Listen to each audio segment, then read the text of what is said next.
Good morning. आज हम बात करने जा रहे हैं introductions of GST.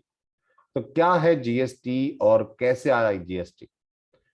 So year 2000 के अंदर अटल बिहारी वाजपेयी जब हमारे प्राइम मिनिस्टर थे, उन्होंने ये कॉन्सेप्ट सेट किया और जीएसटी कमिटी को सेटअप किया कि इंडिया के अंदर नया जीएसटी कैसे लाया जाए।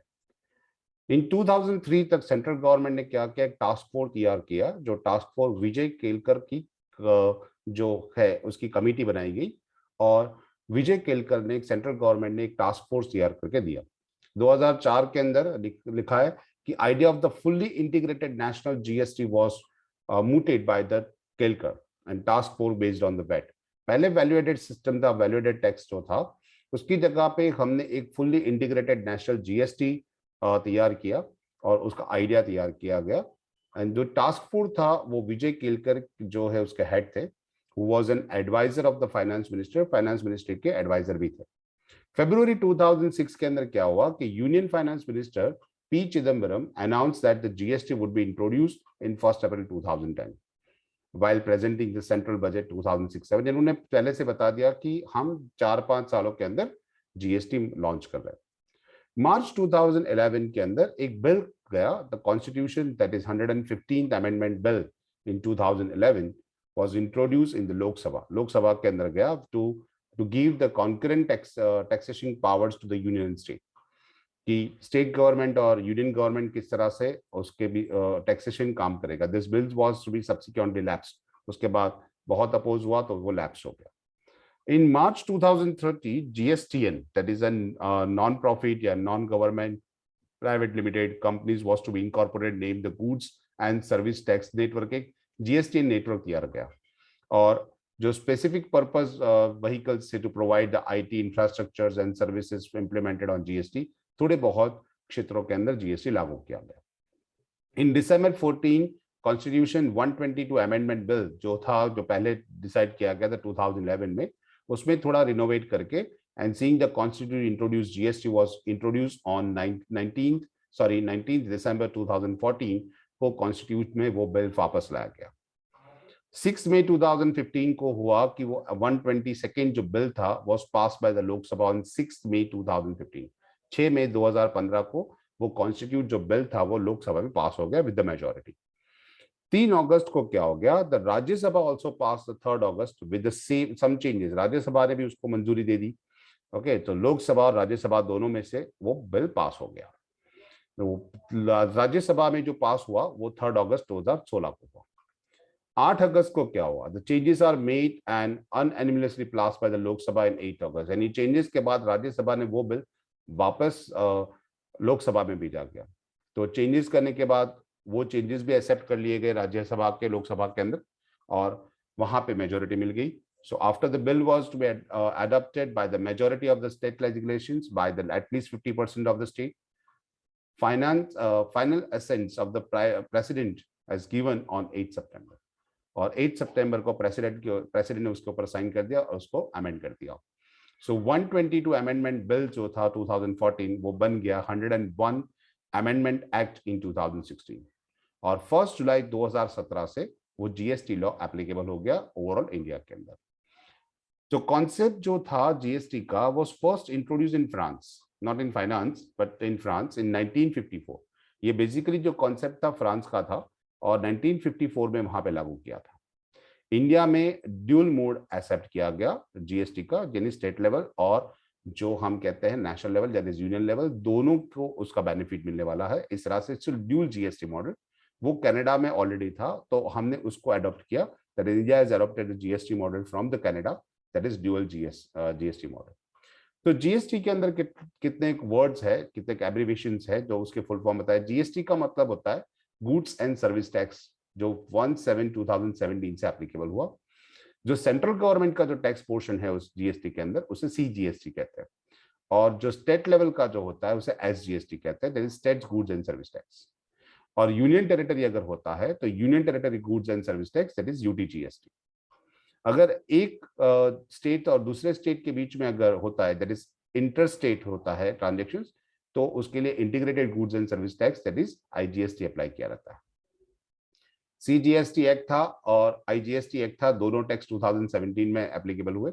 यूटी की जो टैक्स थे वो भी 2017 के में एप्लीकेबल हुआ। CGST रूल्स है, ओके, टैक्स रूल 2017 के, और यूटी GST के भी कितने रूल्स है जो union territory goods and service tax rules 2017 के नाम से जाने जाते हैं। तो ये कितने एक वर्ड्स थे। अब बात करते हैं concepts of the features of the GST in India. India की बात करें तो इंडिया के अंदर जो था, फर्स्ट था कि द वैल्यू एडेड टैक्स। जो हम वैल्यू एडेड यानी कोई भी चीज के अंदर जो भी वैल्यूज ऐड होती थी हर एक स्टेज के ऊपर, वो वैल्यू एडेड टैक्स था। Levied on the manufacture, sales, consumption of the goods and service. यानी जो भी मैन्युफैक्चर करेगा, जो सेल करेगा, जो कंज्यूम करेगा, सबको जितना जितना पोर्शन वो ऐड करेंगे उसके ऊपर वो टैक्स लगाया जाता है। It's a value added tax system. दूसरा था that is continuous change, that is continue change of the tax credit. यानी अगर कोई भी बंदा अगर गुड्स परचेज करता है और उस परचेज गुड्स के अंदर वो GST पे करता है, तो उसके बाद जब वो भी एज अ प्रोड्यूसर वो कोई चीज प्रोड्यूस करता है, वही चीज रॉ मटेरियल यूज करने के बाद, और अगर वो जितना वैल्यू एडेड करेगा तो उतना जो वैल्यू एडेड किया उसके ऊपर उसको टैक्स पे करना है। जैसे कि हम एक इलस्ट्रेशन लेते हैं कि कोई मैन्युफैक्चरर है, उसने रॉ मटेरियल परचेज किया 100 रुपीज का, और उसके ऊपर उसने GST पे कर दिया 10% के हिसाब से 10 रुपीज। तो उसके पास बिल आएगा दैट इज 110 रुपीज।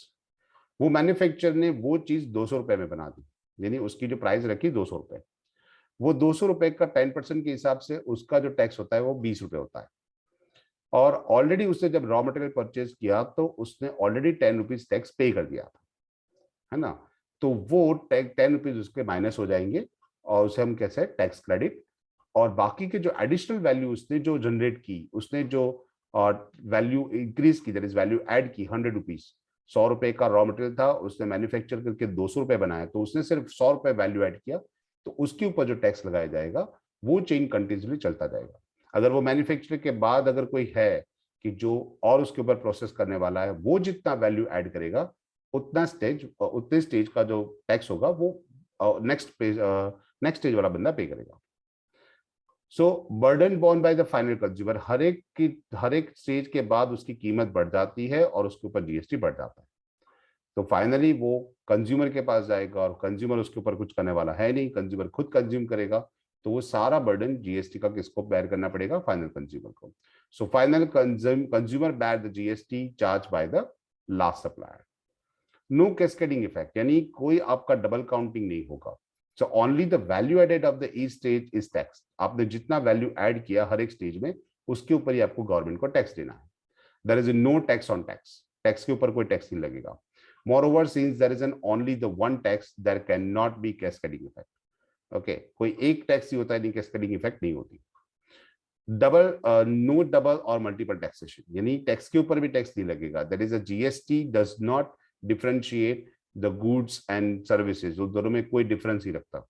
दस there is an can not be double taxation, goods के ऊपर जो लगेगा वही सर्विस के ऊपर टैक्स रेट लगेगा, तो अलग अलग नहीं है, कोई डिफरेंशिएशन नहीं होता।